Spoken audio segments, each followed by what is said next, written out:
watching Sun News Network.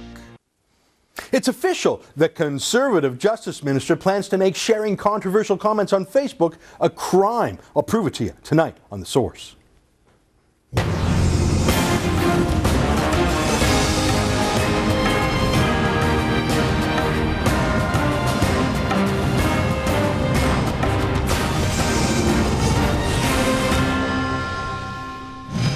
On yesterday's show, we talked with civil liberties advocate Chris Schaefer.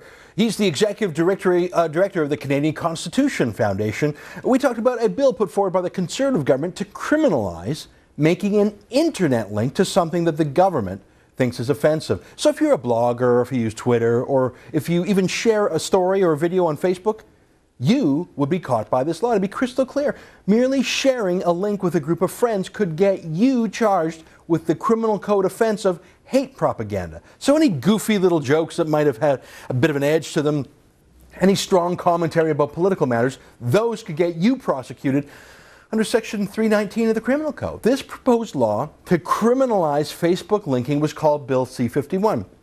But it didn't get passed before the election was called this spring. But after our show last night, a number of viewers sent me copies of a form letter that Justice Minister Rob Nicholson had recently sent them, where he confirms that he intends to proceed full steam ahead with the criminalization of Facebook linking. Now, we asked Rob Nicholson to come on our show to talk about this censorship plan.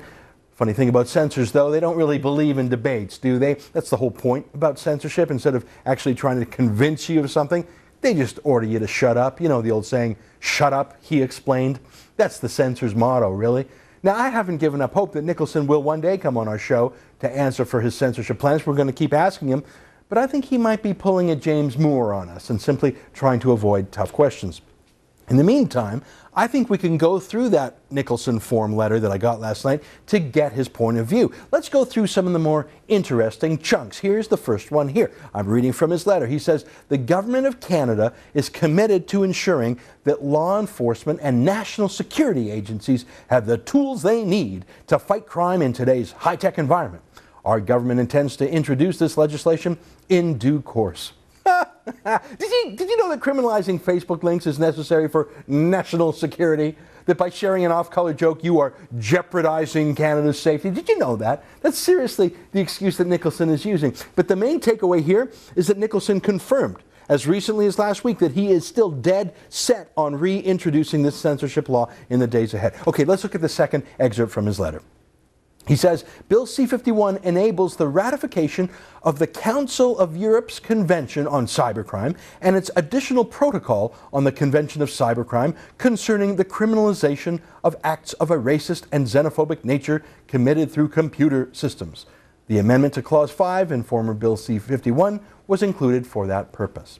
Okay, did you get that? Rob Nicholson isn't passing this law for any Canadian reason. We're not doing it in Canada's national interest. Canada values freedom of speech. We're not doing that for that reason. We are doing this to conform with some European treaty on cybercrime. And what do they call cybercrime? If you're racist or xenophobic. So it puts a lie to Nicholson's first claim of national security. This is about European-style censorship. Now, we all know that Europe likes to censor people, but that's their funeral. What the hell is a Canadian Justice Minister doing importing those ideas to regulate Facebook just to please some foreign bureaucrats? I don't get it. Let's look at the third excerpt from Nicholson's letter. It's long, but it's important. I'm going to read it all. Subsection 319(2) of the Criminal Code makes it an offense to communicate statements other than in a private conversation which willfully promote hatred against any identifiable group. Identifiable group is defined to mean any section of the public distinguishable by color, race, religion, ethnic origin, or sexual orientation. It is true that providing a hyperlink would fall under this definition in certain circumstances. Clause 5 proposed to update this definition to state that communicating means communicating by any means and includes making available. Okay, that's long, but let's take a minute to go through it because it's important. Again, this is proof that this is not about a national security issue.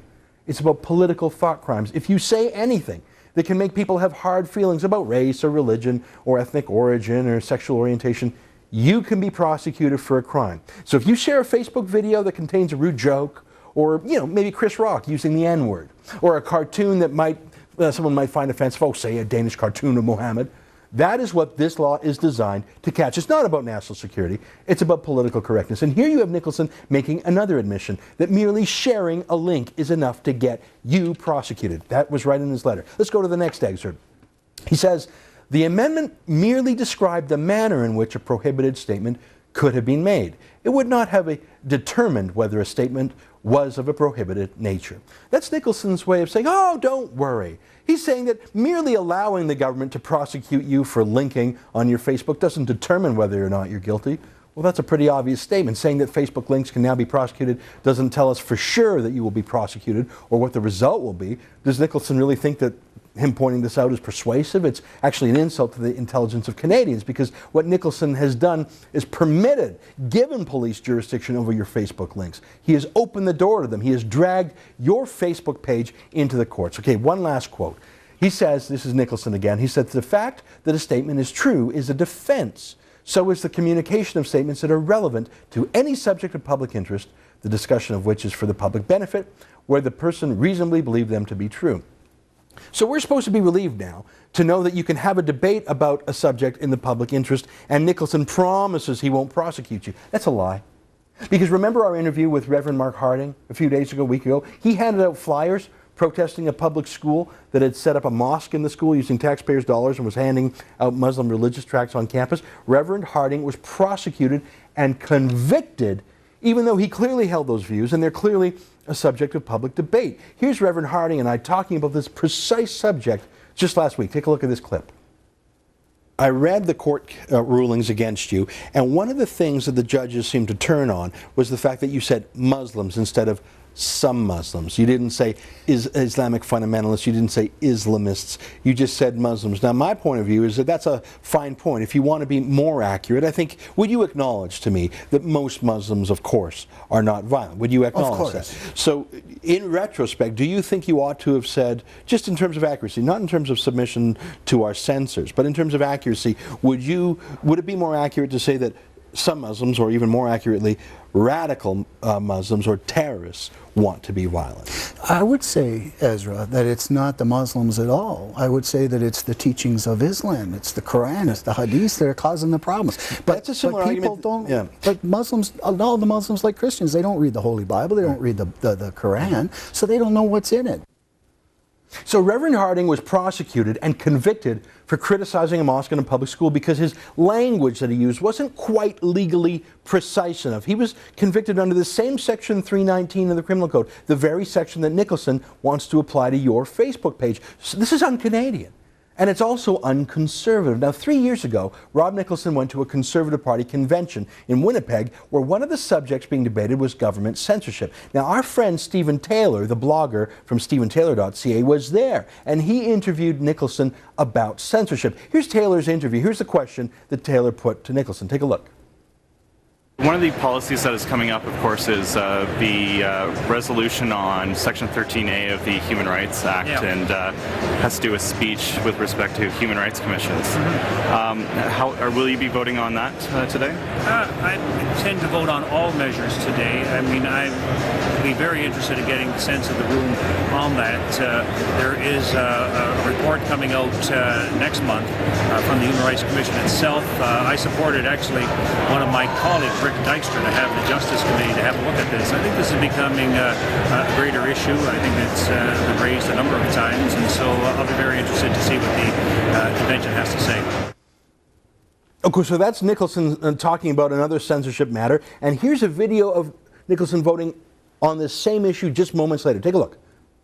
Those in favor, show of favor. You can barely make him out there. You could tell him the color of his coat, but he was holding up, he was voting, along with 99% of the Conservative Party, to abolish the government censorship. You can see him there in the gray suit, and he's lifting up his card. He's voting right there. So Nicholson publicly voted with the Conservative Party against censorship. That was great. But it's been 3 years now, and the Conservatives have not got out of the censorship business. In fact, the Canadian Human Rights Commission, that's what they were voting on there, has a bigger budget now than ever. Nicholson did not keep his word to end government censorship, even though we saw him voting to do so.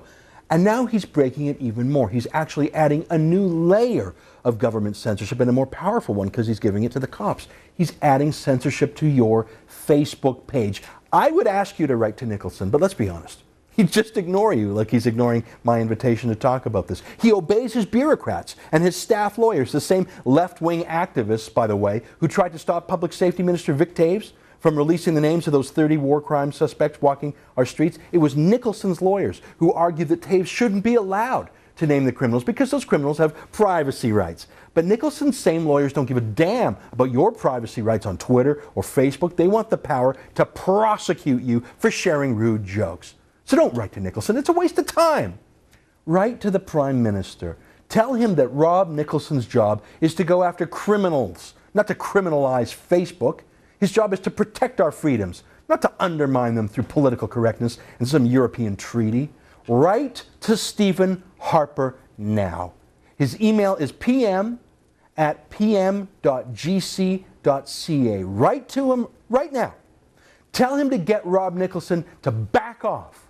Your Facebook page, your website is your business. Jokes, even rude jokes, are not a crime scene. Canada is a free country, no matter what Nicholson and his red Tory lawyers say.